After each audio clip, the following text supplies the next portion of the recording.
Oh my! My scream echoed through the air. Honestly, how many times do I have to say it? When the glass is empty, pour the beer right away. Oh dear, the glass is broken. Isabella, clean it up quickly. Honestly, when will you grow up? This is insane. Why are these people so nonchalant about doing such things? My name is Isabella, a 26-year-old housewife. I've always been slow-witted. From the moment I entered elementary school, I realized I was falling behind. I was scolded by teachers countless times. Why couldn't I do such simple things? My parents are neither particularly enthusiastic about education nor completely neglectful. When my test scores were poor, they'd say, "Do better next time," and when it continued, they suggested, "How about going to a cram school?" I tried attending a cram school once, but the teacher's pace was too fast for me to keep up. Gradually, I became reluctant to go, and I started spending time at the park instead. However, I was soon caught when the cram school contacted my parents because I hadn't been showing up. I ended up quitting the cram school. That's when things started to go downhill for me. The moment I gave up, realizing that nothing could be done, everything became inconsequential, and I started hanging out with a bad crowd. Middle school was the worst time. Every day, we loitered at a convenience store, getting into cigarettes and alcohol. I'd leave home after my parents went to sleep and return before they woke up. That cycle continued. As a result, attending regular classes during the day was impossible, and I spent most days just sleeping. It was like going to school only for lunch. Later, I managed to get into a high school where you could enroll just by writing your name, but I had no motivation to study and dropped out. At that time, I left home after endless arguments with my parents, creating a rift between us. Since then, I've been working tirelessly at part-time jobs while living alone. But as I started working and living independently, I realized how much my parents had supported my life. The chores my mother did as a matter of course weren't actually ordinary, and my father going to work every day wasn't a given. I understood how I had taken their support for granted and how naive I had been. Still, back then, due to a mix of pride and embarrassment, I couldn't bring myself to visit my parents and apologize. After that, I resolved to live earnestly. In between my part-time jobs, I revisited the basics of compulsory education. 3 years later, I passed the GED exam and decided to take the evening courses at a university. Somehow, I managed to scrape by with the minimum passing score. I was overjoyed. Although it was a lower-ranked university, it's incredible that someone like me, who used to be foolish, could go to university. Feeling a bit embarrassed, I wrote a letter to my family, sharing only the news that I had been accepted to an evening university without revealing my address. From then on, I continued my life, working during the day and attending university at night. The evening university attracted a diverse crowd. There were men in suits who perhaps came after work, as well as older women who wanted to relearn. Interacting with these people allowed me to understand various perspectives, and I consider it a valuable experience. After graduating from university, I landed an office job at a small company. If my old friends saw me now, they'd surely be surprised. My life had changed significantly. And my life took another turn, a meeting with Michael. Michael was a senior colleague at the same company. He was the one who taught me the ropes when I joined. Eventually, he started inviting me out for meals, and our relationship naturally blossomed. 3 years later, he proposed, and we got married. He wanted me to focus on our home, so I decided to leave my job. I never dreamed that the rebellious girl I once was would end up leaving her job for marriage. When it came to informing my parents about the marriage, I could only do so through a letter. After all, we had parted ways in a heated argument back then, and I feared they might no longer care about me. Following our marriage, I ended up living with my in-laws in their home. My husband was the eldest son, and it was customary for the in-laws to live together. During the marriage introduction, I didn't have a negative impression of my in-laws, and there was a part of me that craved family love, so I agreed to cohabitate without much thought. Little did I know that this would mark the beginning of a living hell. I began experiencing severe mistreatment from my in-laws and husband. Isabella! Your cleaning is far too slow. Bathroom, toilet, weeding the garden. Do it more efficiently. Hey! I asked for tea. How long do I have to wait? Unbelievable! Hey, for breakfast, I prefer bread. I'll have yogurt. Mornings are for yogurt and fruit. My in-laws and husband were shamelessly demanding. Despite this, I clung to the strange notion that I needed their approval to be accepted by this family and in this house. So, I continued to be meek. Unfortunately, this only fueled their audacity even further. Isabella, give me a massage. Ah, excellent. I'll be next. Well then, after Dad, maybe I'll get one too. One person, 30 minutes each, for a total of an hour and a half of massages. And afterward, I brewed tea and served store-bought dessert to everyone, as if I were a housekeeper. I gradually began to suspect that I was being used for their convenience by my in-laws and husband. As a result, imperfections started creeping into the household chores I had previously executed flawlessly, and my in-laws and husband began blaming me for those shortcomings. Their tyranny escalated, and before I knew it, my in-laws and husband had turned into terrible manipulative individuals. Oh my! My scream echoed through the air. Honestly, how many times do I have to say it? When the glass is empty, pour the beer right away. He slammed the table as he spoke. The impact caused a glass to fall at my feet. Oh dear, the glass is broken. Isabella, clean it up quickly. Honestly, when will you grow up? This was madness. How could these people be so callous? I had reached my breaking point. I wanted to go home.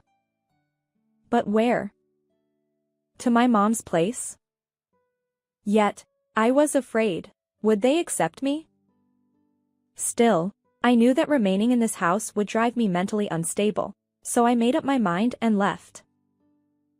Where are you going? Leave her alone. She's been disowned by her parents, so this is the only place she has to go. Despite my husband's words, I ignored him and left my in-laws' home. And after approximately 10 years, I arrived in front of my parents' home. As I hesitated to press the intercom button, a voice came from behind. Isabella. It was my mother's voice. Mom. The moment I saw my mother, tears welled up uncontrollably. She was also crying, and she embraced me tightly. She welcomed me into the house, and there, I met my father after a long time. Holding back tears, he said, "Welcome back." I felt overjoyed. My parents didn't harbor any resentment toward me. Even after I had left without a word, they warmly received me after a decade apart. Awkwardly, I recounted everything that had happened since I left. Both my father and mother praised me, saying, "You've done well." They were pleased with my letter updates as well. As for the matter with my in-laws and husband, They were furious on my behalf. They advised me to divorce that person without hesitation. A few hours later, I received a message from my husband. Where are you now? It's time to come back. I replied, I'm currently at my parents' house. I won't return to that home anymore, so let's get a divorce. Almost immediately, my husband called. His angry voice made it hard to understand what he was saying, but it seemed he wanted to come here to persuade me. My parents suggested, it's a good opportunity to meet face to face, so we decided to invite my in-laws and husband over. When my in-laws arrived at my parents' home, they unleashed a torrent of insults fueled by anger.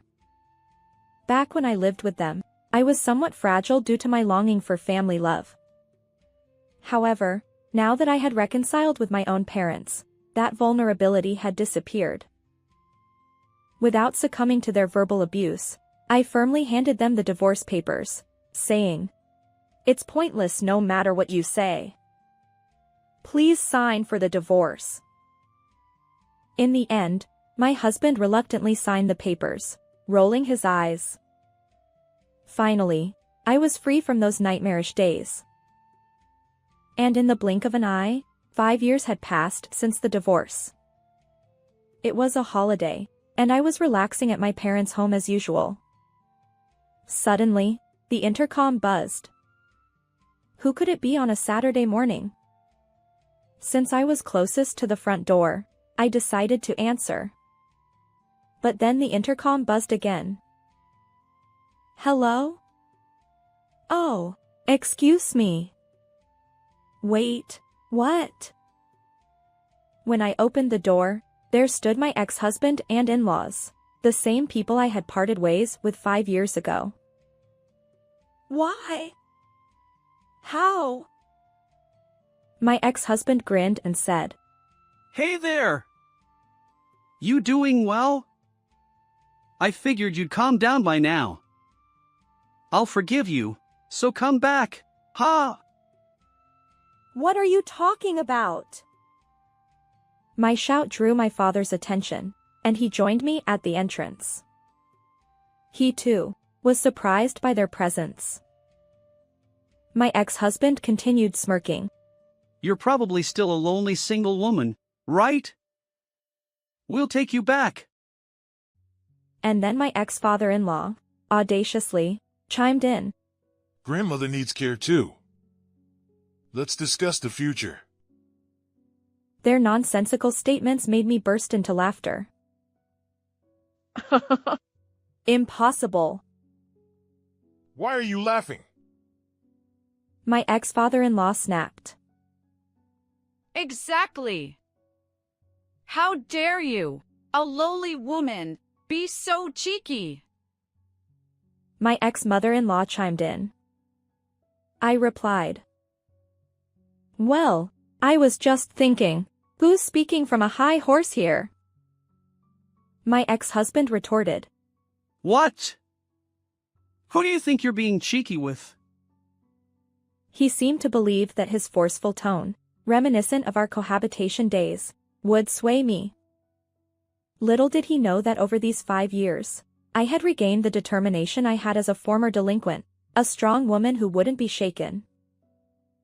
Huh? Obviously, I'm talking to you. This abusive jerk. My ex-husband and in-laws stuttered, taken aback by my intensity. Suddenly, my voice surprised my mother, who approached, saying, Isabella, calm down. The baby just woke up. I apologized while cradling my daughter. Oops, sorry. A baby? I explained. I've remarried and have a child now. So, there's no chance of reconciliation with you. Not that I intend to, anyway. You're kidding. My ex-husband, clearly frustrated by the lack of compliance, retorted and kicked the flower bed outside the front door. I hurried inside, ensuring my daughter's safety, while my ex-husband attempted to force his way in. My father stepped in to stop him. In the next moment, my ex-husband let out a cry of pain. Ouch! Noah. Noah was my current husband. It seemed he had returned from his night shift just in time. Noah twisted my ex-husband's arm. What are you doing? You! What the hell? Let go! My ex-father-in-law chimed in. Release my son! I'll call the police! Noah replied. Huh? I am the police. Ah! Noah turned to me. Isabella, who are these people? Ex-husband and in-laws. They suddenly showed up, trying to force a reconciliation. When I resisted, my ex-husband got angry and kicked the flower bed. Wait, hey. You don't need to explain so clearly. Noah declared. They're completely out of line. I'll call for backup. This is ridiculous. Soon after, a police car arrived, and my ex-in-laws and ex-husband were taken away. The neighbors watched like curious onlookers, and my ex-in-laws and ex-husband hung their heads in embarrassment as they got into the police car. And the reason my ex-in-laws and ex-husband visited me was as follows. It turns out that they had been squandering Michael's grandfather's inheritance and grandmother's pension, indulging in gambling and a life of luxury. However, when his grandmother's health deteriorated, and she needed care, her pension was being used to cover the costs of her care facility. So, they decided to call me back and try to take advantage of my family's wealth. They probably assumed that if they shouted at me, I would comply with their demands. They completely underestimated me. Upon learning that I had remarried a police officer, my ex-in-laws and ex-husband likely decided never to involve themselves with me again. By the way, let me share how I ended up marrying a police officer. During my evening university days, I became close friends with a woman in her 50s who was in the same seminar. Even after graduation, we continued to meet up for drinks regularly. After my divorce from my ex-husband, she suggested that I meet her nephew, Noah. We hit it off, and that's how we ended up getting married. Life is unpredictable, and I never imagined finding happiness through such connections and bonds. Moving forward, I plan to enjoy each day while nurturing a good relationship with my husband, parents, and watching my daughter grow. How did you find this story? Don't forget to subscribe to the channel. See you in the next video.